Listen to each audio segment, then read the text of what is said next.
What's up, everybody? It's your boy Dan in the building with Let That Be Known podcast. Man, we here to give a full breakdown, man, of our Dallas Mavericks against the San Antonio Spurs tonight. In Klay's debut, he lit it up, man, and we're excited about it, man. We're gonna dive deep into it, man. Before we do that, man, here's my co-host. Hey, what's up, family? This is your boy John. So make sure you sit back, relax, get yourself something to drink, and let that be known. Sports. What's going on, man? What's going on, bro? How about the Mavs, man? Nothing much. How about the Mavs, man? They came out, man, a little shaky, but man, they look exactly how we envisioned them look. And we're gonna dive into it, man. For those who didn't watch the game, man, it was Klay's debut with the Mavericks, man, and he looked like Klay Thompson, the Klay Thompson that we expected for him to be. Now he ain't prime Klay, and we're well aware of that. But he's good enough Klay. That's what we need you to do. We need you to be dang good enough. Just hit wide open shots. When you play with Luka Doncic, he'll do the rest. If you can just hit the shots, keep teams honest, man, we're gonna go far this season, man. This team here, I see coming out the West as long as they stay healthy. I have them coming out the West. As of right now, it'd probably be them and OKC in the Western Conference Finals right now that I have in the West. But we're gonna dive into it. We're gonna get deeper into it, man. What was your thoughts on the game, man? What was your quick thoughts on there? Quick thoughts, man. Shaky start. Some rust there with Luka. It kind of started out a little slow. A little slow coming out of the blocks, but once they rededicated with their focus, man, they came to their own in the second half. Like I thought they would. Just outscoring them, just flat out just being better, man, playing off of each other. Nice ball movement. Was it 120 to 109 final score? Yeah, it wasn't even that close. It wasn't even that close, and that was he got that close in garbage time. Luka had 28, 10, and 9 boards. Flirting with a triple double, out of shape. You have Klay Thompson, 22, huge 22, because he would kept us in the game in the first half. And then of course in the second half he was still cooking. 7 boards, man, 3 steals. Huge. Doing on both ends, man. Huge, man. You have D Live coming off the bench, man, and he gave you 15 and 11, double. 6 assists. He was close to flirting with a triple double. Like I said, he should be the starting center. But so if we're playing like this, just starting out, man, we shot 43% on the 3-point line tonight. Yeah, and only 10 turnovers as a team. 10 turnovers as a team. And they had 19? No, 9. We had 9 as a team. We had 9 as a team. How many did they have as a team? How many San Antonio had? 19. They had 19 as a team. There you go. And one thing that surprised me, or not surprised me, one thing that impressed me that we couldn't say a lot in the past was our defense kept us in the game. Because we could not, outside of Klay and the young fella Jaden Hardy, outside of those two, we couldn't buy a bucket in the first half. Luka was off and rusty. Kai was off. Like, we couldn't buy a basket outside of those two. If it wasn't for our defense, that game could have gotten out of hand in the first half. They could have easily went in halftime up 10, 15 points, and now you got to claw your way back into the game. Instead, you went down, I think, 2 points, 1 point going into half, and I think that's a a strong testament of this team that we didn't lose what people thought we lost. People said, "Oh, well, y'all traded defense for offense," and I kept saying, "No, we didn't do that," because I thought personally everybody was looking at the things wrong. They kept thinking that Clay was replacing Derrick Jones Jr. And I kept saying, no, Clay isn't replacing Derrick Jones Jr. Clay's replacing Tim Hardaway Jr. The knife, Najee Marshall is replacing Derrick Jones Jr. Quentin Grimes is replacing Josh Green. And so, no, we didn't lose our defensive prowess. And to me, to be honest, we looked better defensively. When you look at what they did to Victor Wembanyama, the golden one, the golden child, the one they keep trying to force feed us. The golden goose, man. Hey, and I got a hot take for you. I got a hot take that's going to step on people's toes. And I don't care. I do not care. And yes, this is a Dan's hot take. As of right now, Victor Wembanyama is nothing but a shat home. And I said it. Whoa. I said it. Whoa. And I don't care. I don't care. And I can back it up. The reason why I say that is because when you look at the game, both of them, they like to protect the rim. Both of them really have no post game, especially if it's not a really small guard on them. Both of them rely on their agility on the perimeter to try to outquick bigger guys.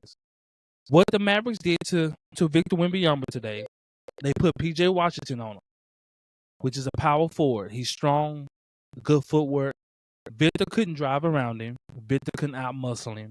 Only thing that Victor had was to be able to try to shoot over top of him. Dallas made him one-dimensional today. He played exactly how Chet Holmgren played when Dallas played him. When you go and look at that playoff series versus OKC, look at how Chet Holmgren played. That's how Wembanyama played tonight. It was nothing dominant about it. Nothing. It was nothing where we like, man, we got to go. Man, we just going to take the ball out of his hands. We was living. If he's shooting jumpers all night, we living with that. And he was shooting jumpers all night. I don't know how many threes he hit, but I think he only hit one. But we live with that. If you're supposed to be the next great thing. 1 for 8. Exactly. 1 for 8, Chad. And the reason why it was 1 for 8 is not because he was taking threes, it was because he had to settle for those threes because he couldn't get nothing inside. Wow, 17-9. One night. Your team is struggling and you got 17 points. And I know people they like to give people passes, certain teams passes and certain players passes.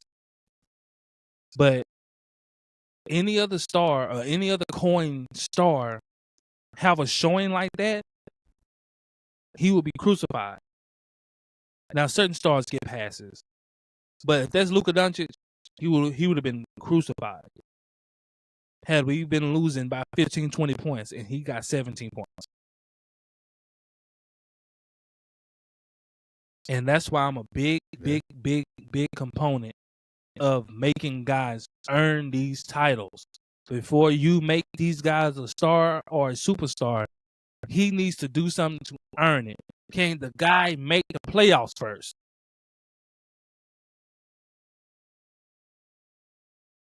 He got him in the Hall of Fame already, man. What do you mean? Man, they talking He's about a future Hall of Famer, right? Let them tell it. Wow, man, that's that's heavy. That is heavy. Yeah, I mean, he's the next, NBA golden goose. He can't do no wrong. In the NBA world's eyes. Yeah, he that is heavy, man. That is heavy. You're gonna open some eyes on that one, man. But yeah, so I mean, it's, even as of tonight, man, just his play, man. When you have a 6'7" forward on you and you can't, you know, put him on the post Exactly. and be effective, that says a lot. Especially being 7'6", with 7'5", 7'6". He's somewhere Um, around there. that speaks volumes, man. And D Live was giving him everything he could handle. He Facts. made him work. He made him work for everything. Um, the points he did score, it wasn't on just one move and score. It was 1 to 2 to 3 moves, and then have to scoop it up here or you know around and about here or foul or something like that. But it was no easy buckets for Wemby on tonight. Like I said, that to me that spoke volumes about how D Live was playing. But yeah, that says a lot, man. If you have him at pretty much as a Chet Holmgren type. Now, do you think that's his ceiling? No, I'm not saying no. And let me clarify that. I'm not saying that this is the best that he's going to be. I'm saying right now, him and Chet Holmgren are the same. They're at the same level. They have the same impact. They're both very good rim protectors, and two, they're both rely on the dribbling and getting around slow center. Now, if you put a slow center on them, they're going to cook. Or you put a center that doesn't want to come out there and not comfortable being on the perimeter, they're going to cook. But the moment you match their athleticism, they struggle. And I seen Chet do it in the playoffs against the Mavericks, and I seen Wemby do it every time we play the Spurs. Wemby struggles. He doesn't have a fantastic game.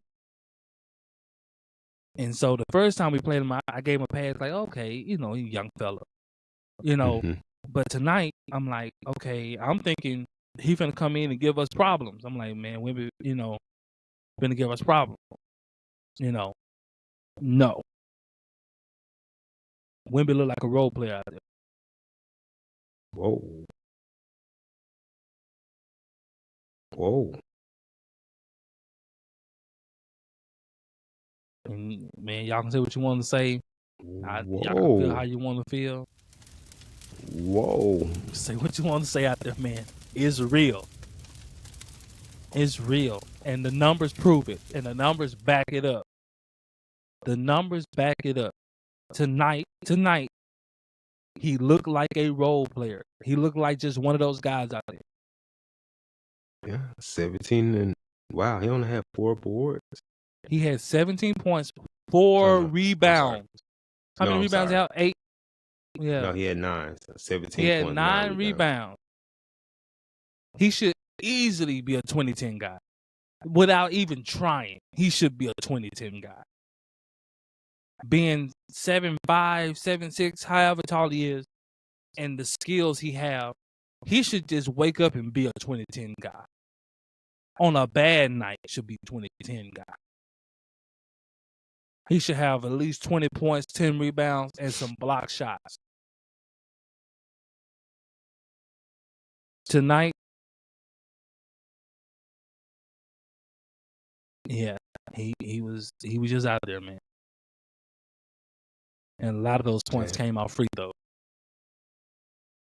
It got you on one tonight on game 1, man. I It just got put you it on out one there. tonight. I just put it out there, man, because of how much hype they give him. Now, Luka is getting hype, but Luka gets crucified every moment. Every chance they get, they crucify him. Oh, he can't play defense. Oh, he this. Oh, he's out of shape. Oh, he do this. Can't no other star play with him. Oh, can't do this. And all Luka does is take his team to the finals. Say that again. All Luka does is takes his team to the finals, or he takes them deep in the playoffs. That's what Luka That was Doncic only one. does. That was a fluke, though, right? That's what they saying. They saying it's a fluke. I mean, whether you want to say it's a fluke, or whether you want to say you don't believe it, or you think that they can't make it back in the playoffs, whatever series Luka's in, he's always the best player on the floor. So It's if you want facts. to call it a fluke, it's been like that his whole career. Even as a young pup, it's been like that.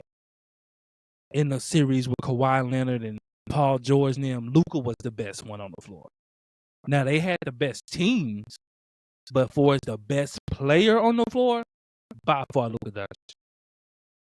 This was a big relief off of Klay's shoulders, feeling like he made a good decision in coming to the Mavericks because everything that they told him to sell him to come was the truth. It was the truth. Facts. And so Shout out Kyrie. Kyrie really sold him and told him how it was and how it can be and what they can do and how all the pieces could work together. And it was nothing but the truth. And it like a big sigh of relief off of him, like, man, okay, it was the truth. Like, I am going to get good looks over here in this corner, playing off of these two guys.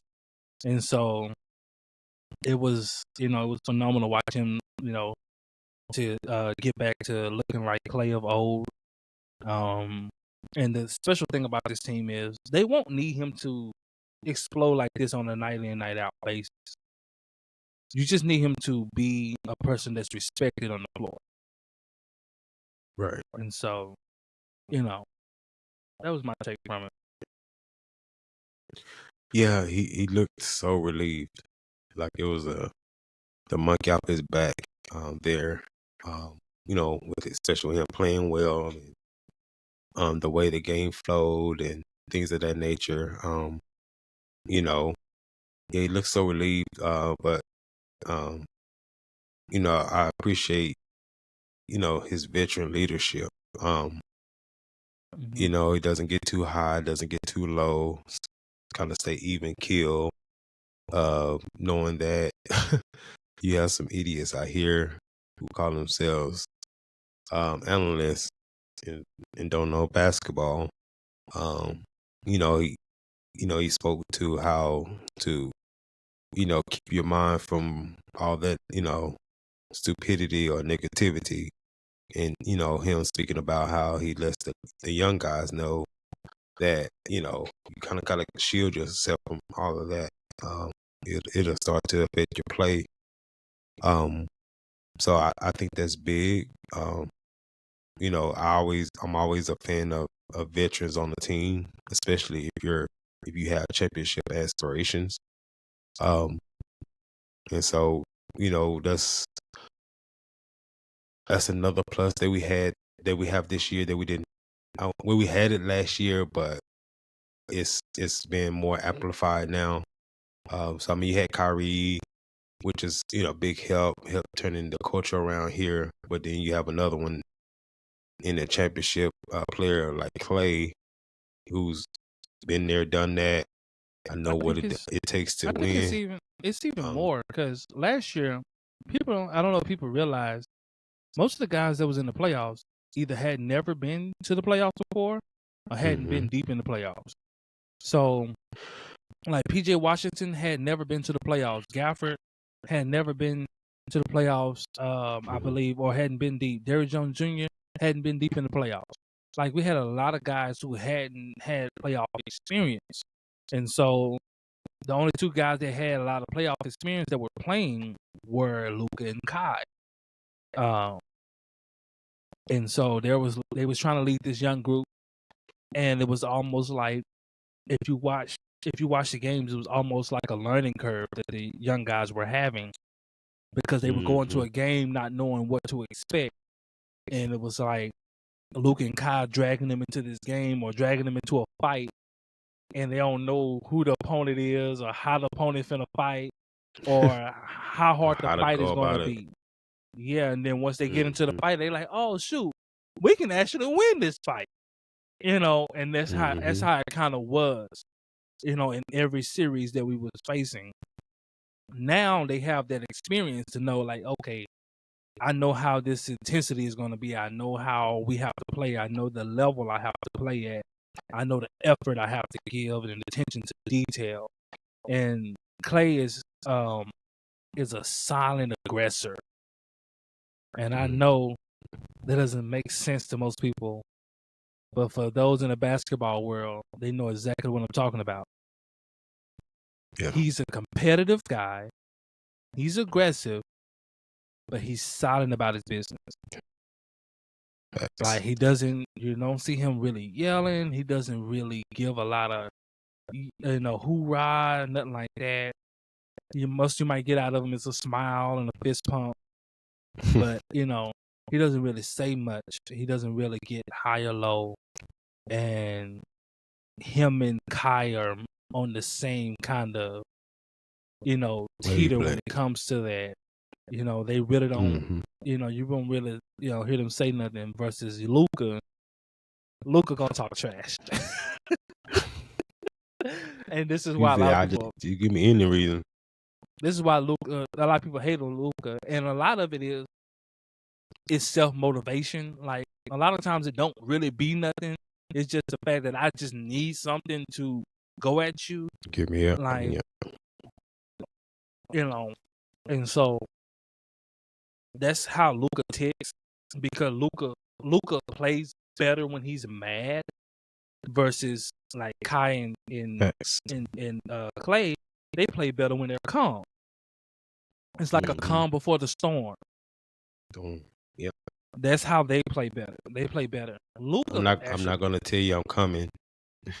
exactly, or how I'm coming, I'm not or even if I feel some way about you, I'm not even gonna let you know let or you. show it. I'm just gonna silently go at you. So like, Mhm. if y'all remember in the Western Conference Finals, Anthony Edwards called out Kyrie. He went on Facts. national TV and say, "I got Kyrie. I want Kyrie. I'm guarding Kyrie." Out the gate. Kyrie didn't respond with nothing. Kyrie was calm. When the game started, Kyrie didn't say nothing. He didn't make no gestures. Kyrie just got to cooking. And while he was cooking, he didn't say nothing. He just was cooking. Cooking. This is what we mean, like the calm before the storm. Now, vice versa, if it's Luka and you badmouth him, Oh, you he gonna gonna let you know. kill you, and then he gonna cuss you out in 7 different languages. And then when you ask him about it, he gonna say, "Well, I was talking to Slovenian." Hey, Luka, was you cussing him out? Nah, that was Slovenian. That was Slovenian. Luka say he don't know no cuss words.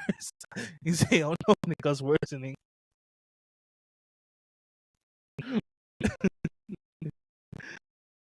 and I love I that heard you. balance. No, no. I love that balance about the team, because sometimes Kai reels Luka back in, but Mhm. sometimes Luka's passion and aggression, sometimes it gets Kai going. And Yeah. so, it works hand in hand. Sometimes Kai does need a push, like, "Hey, dog, like turn it Come on. on. Like you chilling a little bit too much." Like it was Facts. several games in the playoffs that was like that. One come to mind, the Western Conference. I want to say Game 3, and it was going back and forth, and Kyrie was having he wasn't having a real good game, and Luka was kind of carrying them throughout the game. Mhm. And Luka's playing with so much passion, he wears emotions on his sleeve, and Kai kind of felt that, like, he kind of feel like he by himself, or he feel like he has to, try to win this by Mhm. himself. And so Kai turned it on and went off, in that fourth quarter, and then he walked over to Luka and said, for a quarter, I got you. Got you. Mm-hmm. And that's that chemistry and bond that can take you to a championship when you can feel he ain't got to say nothing to you. He just felt it. He just felt like Luka, man, he felt like he by himself. He felt like, I gotta take every shot. I gotta try to win this. When your co-star can feel that about you, and then in turn up and then come to tell you like, yeah, I know, I got you. Don't worry about nothing, I got you. Facts. Like that's the kind of championship camaraderie that you need. You need your stars to be in sync like that. And now that you add the veteran Clay to that mix, Clay also has that mentality. He's cool, calm, collective, but he also can sense his teammates. He can sense the young people. He can sense Luka. He can sense all of these things. And that just comes with having experience and winning, playing a lot of winning basketball. When you win, you don't win unless you're in touch with your teammates. Like you can't win unless you guys have good chemistry. And how you get good chemistry is learning how to read your teammates' body language, learning how to read them without even saying anything to them or them saying anything to you. Facts. I just can feel where they are. So like Kai, he knows when to say something to Luka. He knows when to back off. Like I'm gonna let him rock, or I say something to him. I think he needs to be reeled in. Right. And so, it's a beautiful thing. No, man. It is a beautiful thing to watch, man. It's the yin to the yang, man. For sure. I love the development that we have here at the Mavericks. I love how they develop the young players. When you look at, for him, helping out a team going to the finals. When you look at Jaden Hardy now, which is my pick, was Sixth Man of the Year. What he's developed, into, and not just the young fellas, but what they was able to do with those guys they got towards the end of last year, and to make a finals run with guys you go and trade for late in the season, and to develop those guys into your system, and to get those guys to fit in, like that's some big time coaching. Like I know those kind of things are overlooked, like but to get brand new players at late in the season, and you make a finals push with those brand new players, like It's unheard of. You just don't see stuff like that. Like that's brilliant coaching. Now this year we have a chance to have a full training camp with those guys and things of that nature. So, a lot more chemistry, a lot more, they know what's required of them, and it's just, it's been great to see. Now I want to touch a little bit on this. I had told Jonathan about the Spencer Dinwiddie situation. He didn't play tonight. He got a DNP. Well, no, he didn't get a DNP. He got in late. I thought it was going to be a DNP. I think he much rather had a DNP than to get in late. But you can see some frustration on him as he got into the game, and he really didn't want to take those shots. He really didn't want to dribble at all. He just stood in the corner. Whenever the ball came, he passed it right back. And so the Mavericks team is so deep this year that that bench squad is really, really going to have to compete for minutes and to be into the rotation. And him right now, he's competing with Jaden Hardy. They're competing for that guard spot because everybody else is is swing men. They're flexible. So when you look at Najee Marshall, you can put him at the 2, 3. He can even play some 4. When you look at Quentin Grimes, he can play 2, 3. Those guys are flexible. But when you look at Jaden Hardy, it's got to be either the 1 or 2. That's it. When you look at Spencer, he's better at the 1 or 2. And so that's who he competing with for time. And young fella is beating him out, and so um, kid won't do a lot of 3 guard lineup where he'll have it's a very rare thing where he'll have Luka. Well, Luka's a big body, but where he'll have Luka, Hardy, and Kyrie in at the same time. He do very little of that. Because Kyrie and Hardy are very small guards. And so, you can get away with having a small guard on the floor, but having 2 on the floor, can cause some serious issues, especially if you're playing a big team. So we'll see how this thing is going to shake out. I told John that, if he can't break into the rotation, I can really see Dallas trading him and probably Omax possible too. What are your thoughts? Yeah, for sure, man. Omax got to go. Game time. You got to go. That's off top, him and Powell, man. If anybody wants Powell, anybody, you can have him. Man, nobody gets fouled, man. We'll let him go for free. There's a reason why he only on the Mavericks. There's a reason why. Please, When anybody. he was a free agent, he had no other offers but the Mavericks. Look, man. Look, I know some of y'all teams got injuries to your bigs. This guy here, man, he won't ruffle feathers in your locker room, man. Great team guy, great team first guy, man. He gonna come to work every day, work hard. Not part of this, but he'll be there. He'll work hard, man. He's very supportive. John Rowe, man. I ain't gonna cap to you. Let that be He's a known, great family. vet, man. I ain't gonna cap to y'all, man. Y'all don't want that million squad.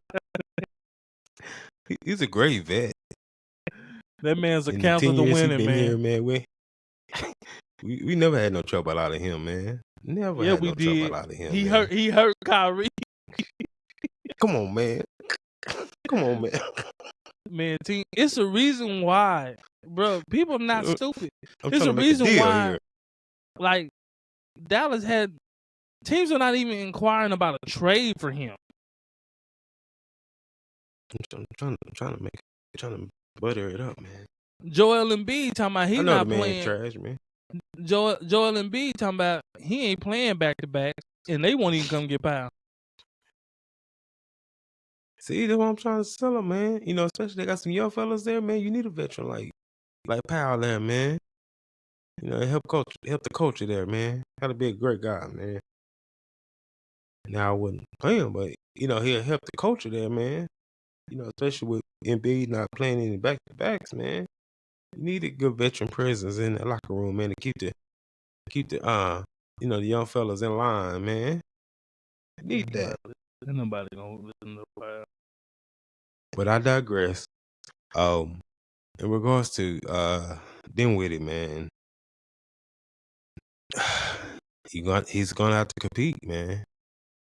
He's gonna have to compete. And for him, that starts in practice, man. So, whatever you have to do, Dinwiddie, to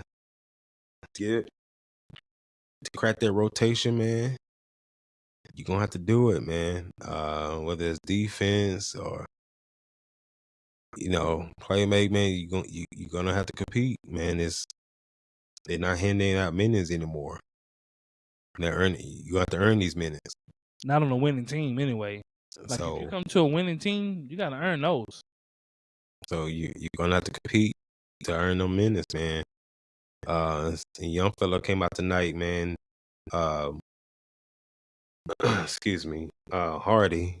He came out guns a blazing, and not only guns a blazing, but actually making plays, being decisive. Um, he didn't no turnovers.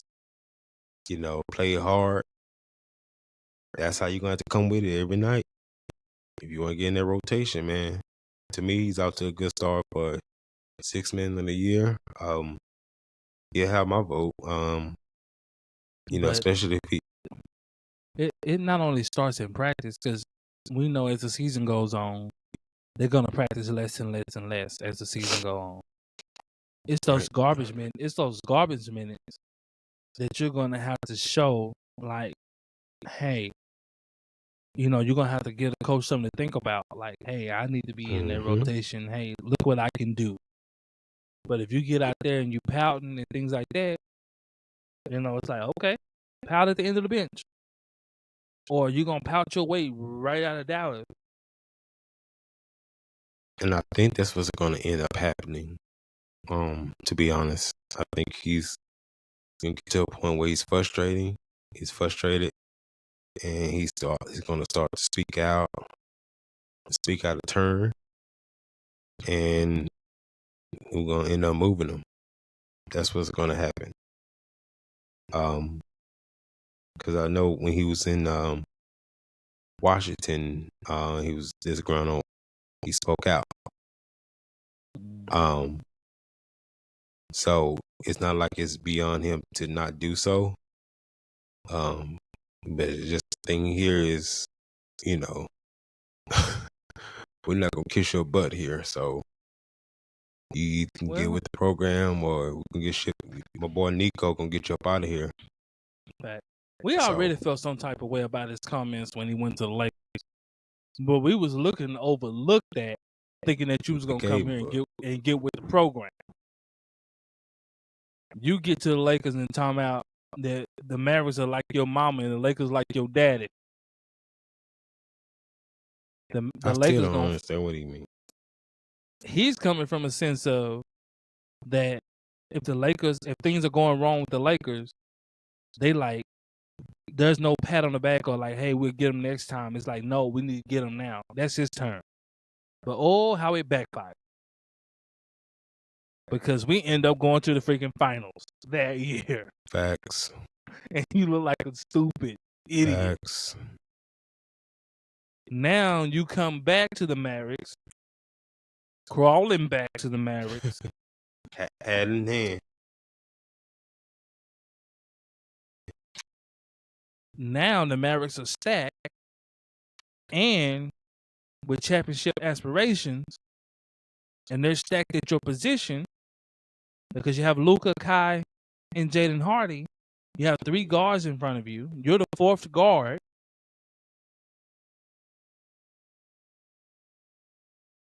And you looking like you ain't ready to compete for that.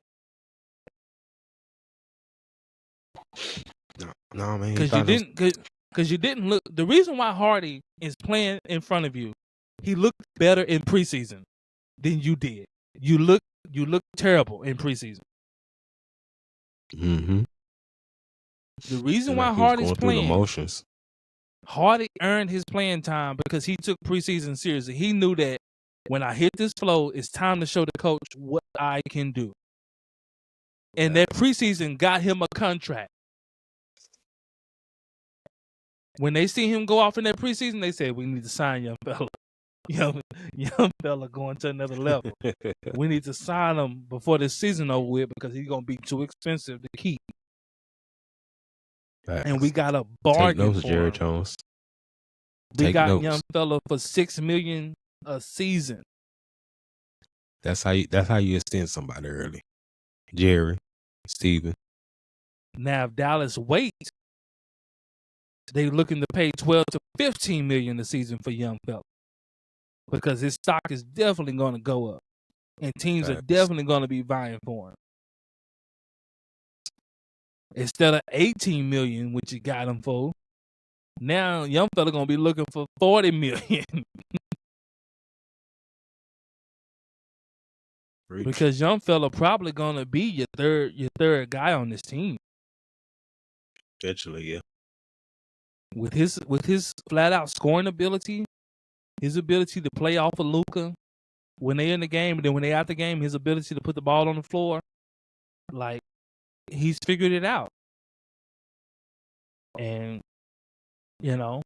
he's always been a talented natural scorer, but now he knows how to play within the flow of a game. He knows when to go one-on-one. He knows when to get off the ball. He knows when to catch and shoot. He knows when to pass it up, give it to a teammate. He's figured it out. He understands the pace of the game. He understands who he's playing with. And shout out to Kai for his hand in that.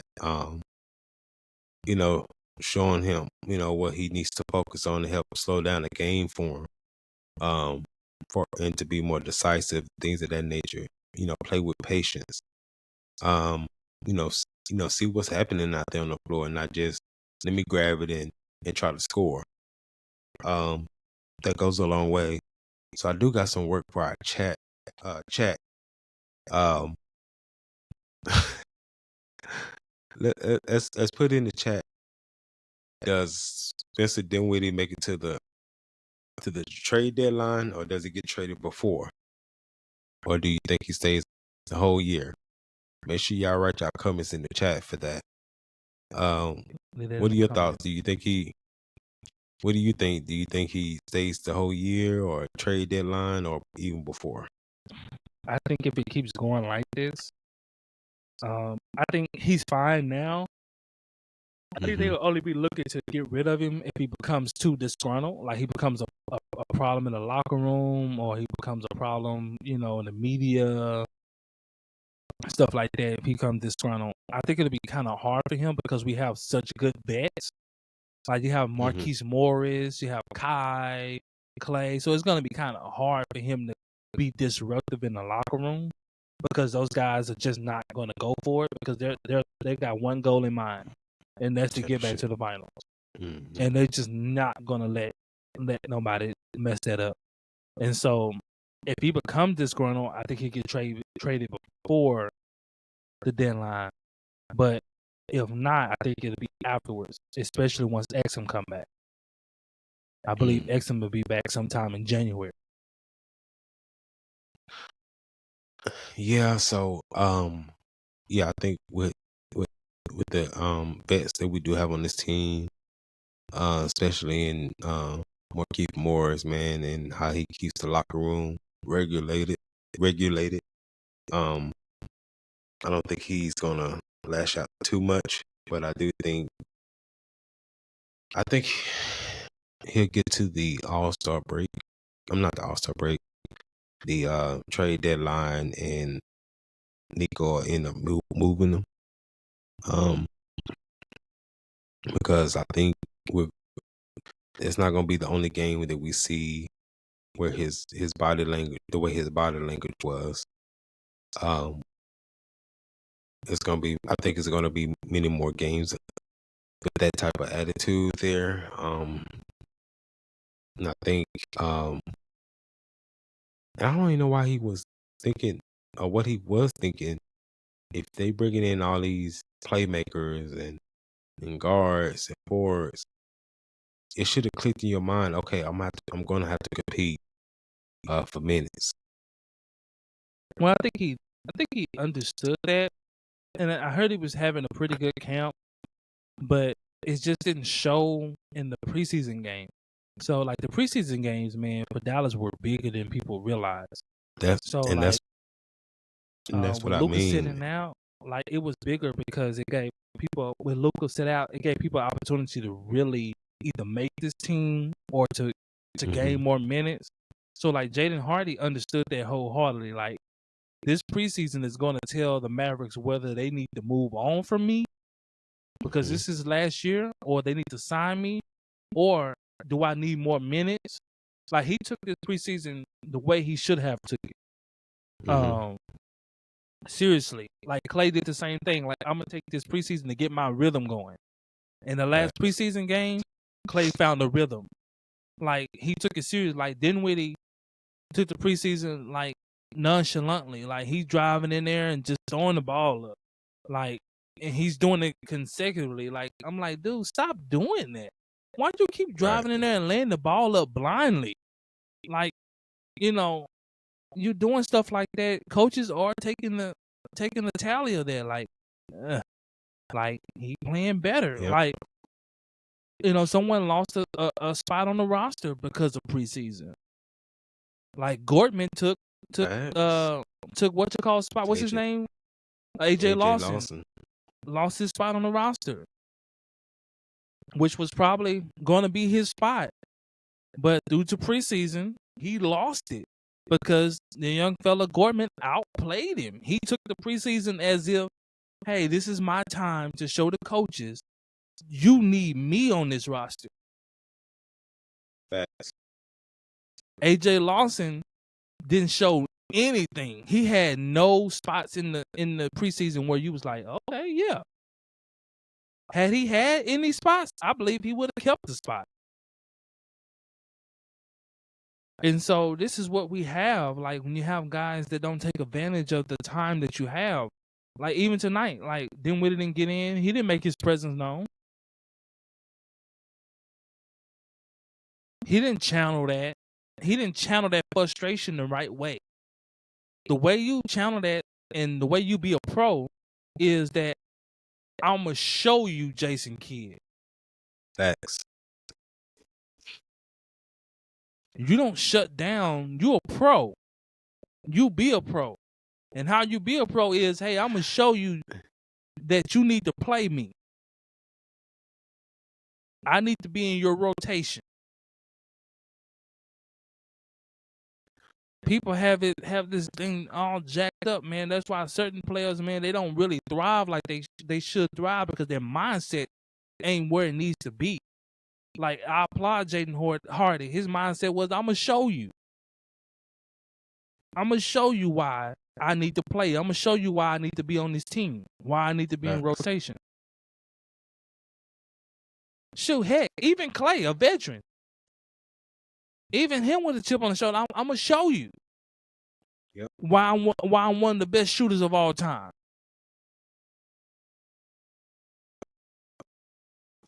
That's facts. Yeah, because then we played 3 minutes today. No field goal attempts. I told you he wasn't shooting that. He was very, pedestrian. Not saying 3 minutes is a lot of minutes, but if that's what you're getting, you have to make the best of it. So in the 3 minutes, you should have at least 3 to 4 shots up. Or it's not even shots, or just making plays. Like just make your presence known. Like his teammates were actively like trying to get him the ball, like give it to him, and he just passed it back out, pass it back out. They did that like 5 or 6 times where they would pass it to him. He would just go sit in the corner, and he would just pass it back out. And I said, "Oh, he pouting,"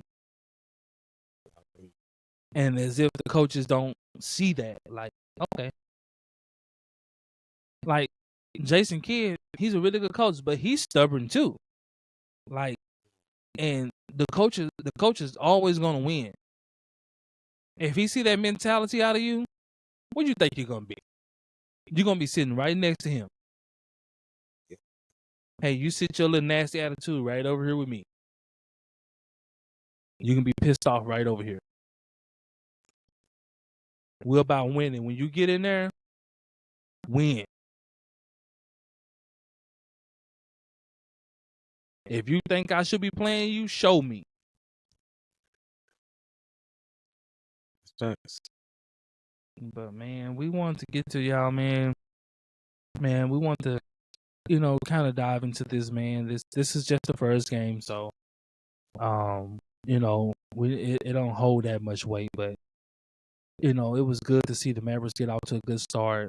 Man, I hate getting off to a bad start, man, and having to climb yourself out of a hole that we've been doing. We've been doing that for the past few seasons where, we're trying to fight so hard to get out the play-in, because we had a pedestrian start. And so now, you're in a dogfight every night trying to, every little win matters.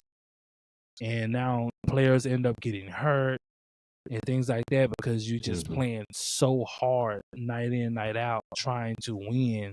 And you have really your playoffs already started because those games are must win. Facts. So like Dallas was already in the playoffs before the playoffs even started because we had a lot of must win games, which I believe it took a toll on, like especially Luka. It took a big toll on Luka. He went limping into the playoffs, and so But man, I appreciate everybody, man, for watching and joining in, man. To Let There Be Known podcast, man. Like, share, subscribe, man. We're gonna definitely be back, man. The Mavericks play Sunday, man. We'll be back, man. We'll also be Saturday. back with they play Saturday, my bad. And the Cowboys will be playing, so we'll be on that too as well. So man, lock in with us, man. Almost definitely make sure y'all like, share, and subscribe, man. Like I said, we will definitely be doing a show on Saturday after the game against the Suns. But we appreciate y'all rocking with us. Let There Be Known Sports. Peace out. For sure.